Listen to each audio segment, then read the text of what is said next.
मित्रों,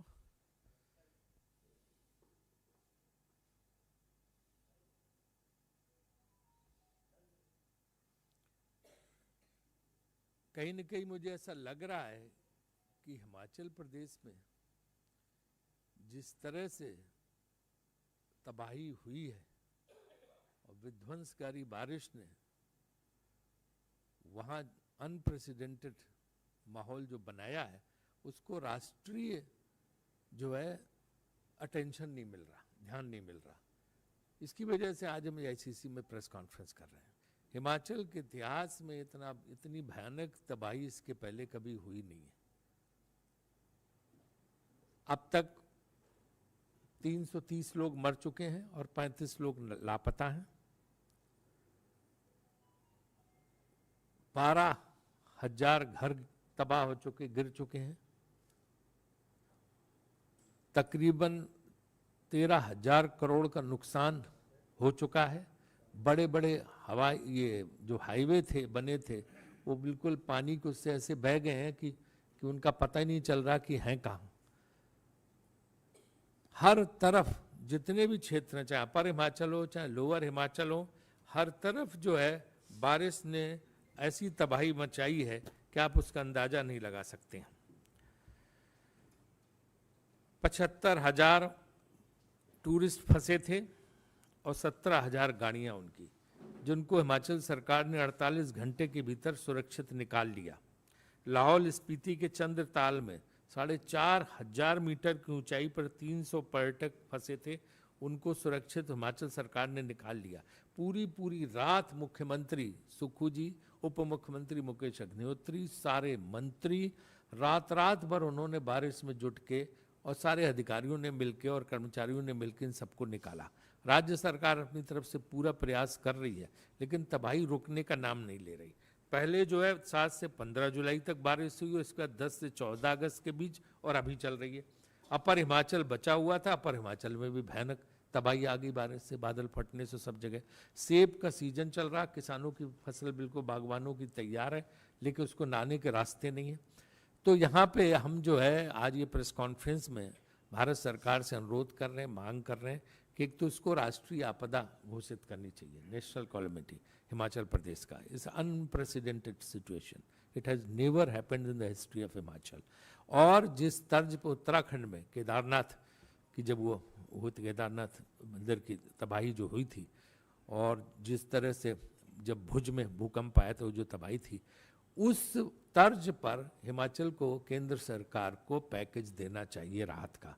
हम 10,000 करोड़ के पैकेज की मांग कर रहे हैं, राष्ट्रीय आपदा घोषित करने की मांग कर रहे हैं, और भारत सरकार से हमें, क्योंकि अभी तक 200 करोड़ रुपए मिले हैं, 200 करोड़ से कुछ नहीं होने वाला। ऊँट के मुंह में जीरा वाली स्थिति है, और क्योंकि वहाँ तबाही ज़बरदस्त है, सबको पता है। और देश के भी सारे लोगों से मैं अपील करता हूँ कि जो जहाँ से मदद दे सके उसको हिमाचल को मदद देनी चाहिए। और लोकसभा अध्यक्ष और राज्यसभा सभापति दोनों लोगों से अनुरोध है कि सांसदों को भी, जिस तरह से सुनामी के वक्त और भुज के वक्त उन्होंने छूट दी थी कि लोग सांसद निधि से पैसा दे सकते हैं, तो सांसद निधि से भी पैसा देने की छूट जो है वो जो है चेयरमैन राज्यसभा और स्पीकर लोकसभा को देनी चाहिए, ताकि लोग उससे भी अपना पैसा जो सांसद देना चाहें वो हिमाचल में दे सकते हैं। क्योंकि यहाँ पे आप लोगों को वहाँ के दृश्य का पता ही नहीं, और इससे पूरी दुनिया प्रभावित होती है, क्योंकि हिमाचल में इतना फॉरेन टूरिस्ट आता है कि आपको अंदाज़ा नहीं है। फॉरेन टूरिस्ट ज़बरदस्त हिमाचल में रहता है, सबसे बड़ा आकर्षण का केंद्र टूरिज्म का वही है। तो इसलिए जो है इससे पूरे विश्व में इसका मैसेज जाता है। तो हिमाचल प्रदेश के उसके लिए हम आप लोगों के जरिए ही मांग कर रहे हैं कि हमें 10,000 करोड़ का पैकेज दिया जाए, राष्ट्रीय आपदा घोषित की जाए। अभी तक केंद्र सरकार से 2 टीमें वहाँ पे जा चुकी हैं, उन्होंने नुकसान का आकलन कर लिया है, और जो वहाँ के डिजास्टर मैनेजमेंट के रूल हैं, उसके हिसाब से 10,000 रुपये किसी का घर टूट जाए गिर जाए तो दिया जाता है, उससे काम नहीं चलने वाला।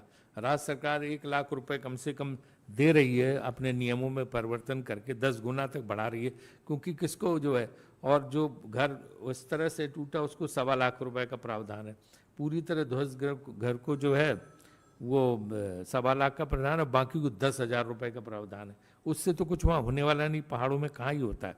तो इसलिए जो है, और छत्तीसगढ़, राजस्थान, कर्नाटक, हरियाणा की सरकारों ने हिमाचल प्रदेश को आर्थिक सहायता दी है, बाकी राज्यों को भी देना चाहिए। और भारत सरकार को 10,000 करोड़ का पैकेज केदारनाथ त्रासदी और भुज त्रासदी के आधार पर देना चाहिए, और इसको जो है राष्ट्रीय आपदा घोषित करनी चाहिए। यही आप लोगों के जरिए हम मांग कर रहे हैं। और गडकरी जी ने भी जो है जायजा लिया है कि किस तरह वहाँ सड़कें डैमेज हुई है। उनसे भी हमारा आग्रह है कि वो जो है इस पे वहाँ सड़कों के पुनर्निर्माण का जल्दी से जल्दी प्रयास शुरू कराएं। गृह मंत्री जो है, जो वो आपदा जो डिजास्टर मैनेजमेंट है उसको देखते हैं, उनसे है कि जो है हमें स्पेशल पैकेज दे के जो है वहाँ राहत प्रदान की जाए। माननीय प्रधानमंत्री जी से भी यही आग्रह है कि वो करें। और आज वैसे भी आज का दिन जो है वो जो है मनरेगा लागू हुआ था, जिसमें आम लोगों की सहायता के लिए मनमोहन सिंह सरकार ने लागू किया था, वो दिन है। तो आज उसी दिन हम प्रार्थना कर रहे हैं कि हमें हिमाचल के लोगों को भी जो है इस बाढ़ और इससे जो है तबाही से मदद के लिए जो है भारत सरकार पैकेज दे। इसके लिए मैंने प्रेस कॉन्फ्रेंस रखी थी।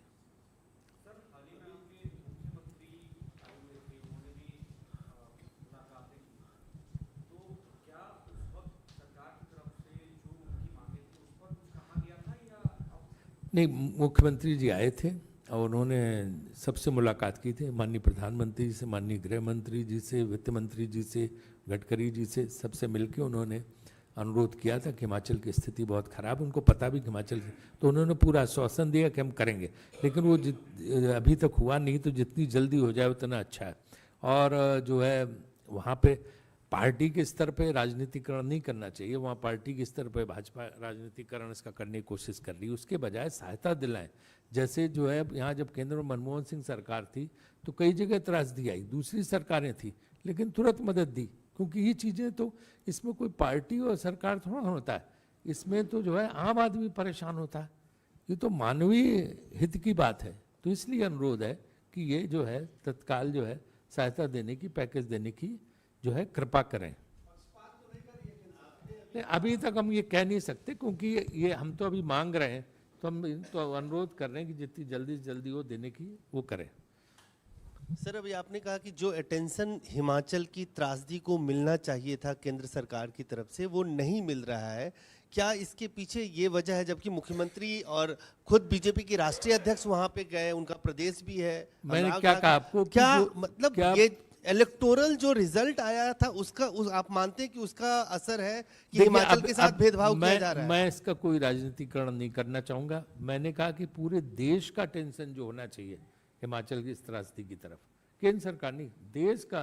केंद्र सरकार के पास तो हम स्वयं गए, मुख्यमंत्री स्वयं गए, सारे मंत्री गए वहाँ पे, वो तो कह ही रहे हैं जो पूरे देश का टेंशन होना चाहिए। जिस तरह से सब कारपोरेट देने लगे थे सब जगह, सुनामी पे भी और जो है इसमें भुज की त्रासदी पे भी, वो कारपोरेट भी उस तरह से कोई मदद नहीं कर रहे, कोई आके, कोई माहौल नहीं। जिस तरह से उसमें तो बॉलीवुड से लगा के वो हर व्यक्ति लगा हुआ था, इसमें इसलिए आप लोगों की मदद ले रहे हैं क्योंकि आप लोग राष्ट्रीय पत्रकार हो, आपके जरिए पूरे देश में बात जाएगी। पूरे देश के, बाकी देश के लोगों का कोई ध्यान ही नहीं उस तरफ, हिमाचल की उसी तरफ। इसलिए इसको राष्ट्रीय स्तर पर उठा के हम ये चाहते हैं ताकि लोगों का टेंशन आए और वो जो है हिमाचल प्रदेश के लोगों की मदद करें। और केंद्र सरकार से तो हमने 3 मांगे की हैं, 2 मांगे।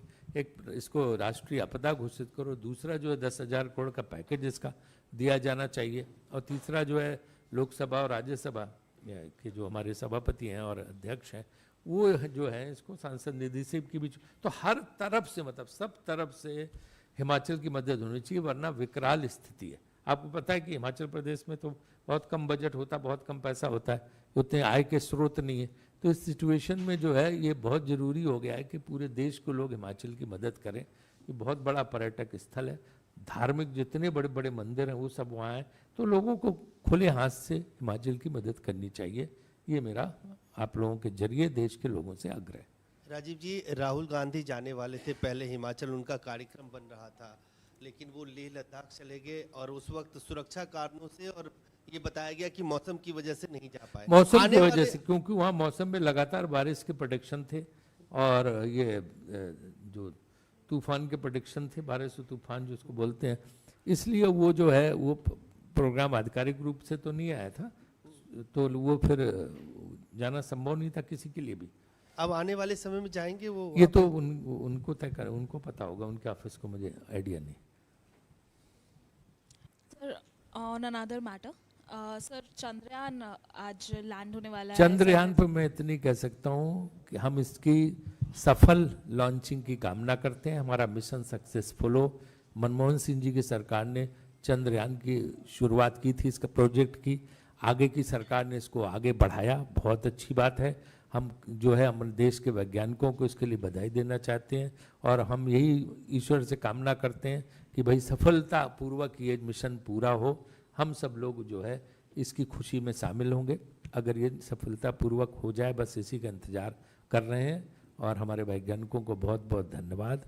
और ये जो चीज़ साइंस और टेक्नोलॉजी है, कोई सरकार शुरू करे, सब सरकारें इसको आगे बढ़ाती हैं, तो इसलिए जो है इसमें हम किसी की ना आलोचना वगैरह के उसमें नहीं बिल्कुल पढ़ते हैं। हम सब सरकारों की सराहना करते हैं जो विज्ञान और उससे जुड़ी चीज़ों को आगे बढ़ाते हैं, और ये एक वैज्ञानिकों का प्रयास होता है, प्रयास सफल हो, यही हम चाहते हैं। सर चंद्रयान से जुड़ा ही सवाल है सर।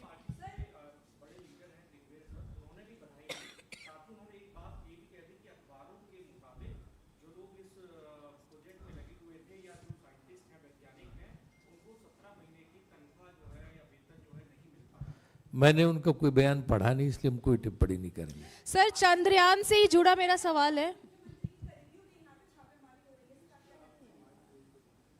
उस पर हमें ज़्यादा जानकारी नहीं है, वो जो लोग इस चीज़ को फॉलो कर रहे हैं वही लोग बता सकते हैं। सर मेरा चंद्रयान से ही जुड़ा सवाल है। बीजेपी कह रही है कि 9 साल में जितना अचीवमेंट भारतीय जनता पार्टी और मोदी सरकार ने किया है उतना नेहरू जी और मनमोहन सिंह के टेन्योर में नहीं हुआ है। ये वेणुगोपाल जी का ट्वीट है इस पे। Strongly condemn the ED raids on the staff members of Chhattisgarh CM, completely out of the race in the upcoming elections. The BJP is trying its dirtiest tricks to intimidate and rattle the Congress. However, we have the support of 3 crore Chhattisgarhi people, and such cheap tactics will not affect us, but they only show the BJP's desperation. Venugopal ji का tweet है। Sir BJP कह रही है, चंद्रयान से जुड़ा सवाल है कि 9 साल में जितना बीजेपी और मोदी सरकार ने अचीवमेंट किया है उतना जवाहरलाल नेहरू जी और मनमोहन सिंह के टेन्योर में नहीं हुआ है। क्या कहेंगे इस पे आप? भाई मैं तो यही कह सकता हूँ इस पे कि 2014 के पहले भी भारत था, भारत में बहुत चीज़ें थी, सारे प्रधानमंत्रियों का योगदान था, चाहे नेहरू जी हों, चाहे नेहरू जी के बाद जो है शास्त्री जी हों, चाहे उसके बाद गुलजारी लाल नंदा हों, चाहे इंदिरा गांधी जी हों, चाहे उसके बाद जो है मोरारजी देसाई हों, या चौधरी चरण सिंह हों, या उसके बाद जो है चंद्रशेखर जी, फिर पीवी नरसिम्हा राव जी, फिर जो है देवगौड़ा जी, फिर इंद्र कुमार गुजराल जी, फिर बीच में राजीव गांधी जी और इंद्र कुमार गुजराल, फिर पीवी नरसिम्हा राव जी के बाद वो लोग आए इसका डॉक्टर मनमोहन सिंह, अटल बिहारी वाजपेयी। तो भाजपा वाले तो अटल बिहारी वाजपेयी, इंदिरा जी का तो लिया ना, इंदिरा जी, अटल बिहारी वाजपेयी जी का भी नाम नहीं लेते, उनको भी कोई शुरू नहीं। तो हम इसके लिए क्या करें कि देश में अगर 2014 से पहले कुछ था ही नहीं, सिर्फ जंगल था, न ट्रेन थी, न जहाज थे, न पुल थे, न रेल पटरी, तो कुछ था ही नहीं उसके पहले, न कैमरे थे, कुछ था ही नहीं, न फोन थे, न कुछ नहीं थे, तो हम क्या करें। अटल जी ने भी ये जो सड़कों का जाल बिछाने का काम है अटल जी की सरकार में शुरू हुआ था, है ना। कोई किसी चीज़ का जब श्रेय किसी को नहीं दूँ, भाजपा की ये लोग, भाजपा के तमाम लोग ये बात नहीं कहते जो पुराने समझदार, ये एक वर्ग है जो ये चलाता है इसको, और उनको नहीं पता, ऐसा करके वो अपने ही जो सरकारों को कोस रहे हैं। तो हर एक का, सारी सरकारों का एफर्ट है, और उस चीज़ को चाहे वो फॉरेन पॉलिसी हो चाहे डेवलपमेंट की पॉलिसी हो। मुझे याद है कि एक बार प्रेस कॉन्फ्रेंस में स्पेन में सवाल नरसिम्हा राव जी से हुआ था, उन्होंने कहा था कि process of economic reforms is irreversible, कोई भी सरकार इसको वापस नहीं लौटा सकती है। तो उसी तरह से होता है कि नीतियाँ जो है, चाहे वैज्ञानिक प्रयास हों चाहे आर्थिक प्रयास हों, ये हर सरकार आगे बढ़ा के ले जाती है, उसको अपना मेरा तेरा नहीं करना चाहिए, ये मेरा कहने का मतलब। Okay, thank you.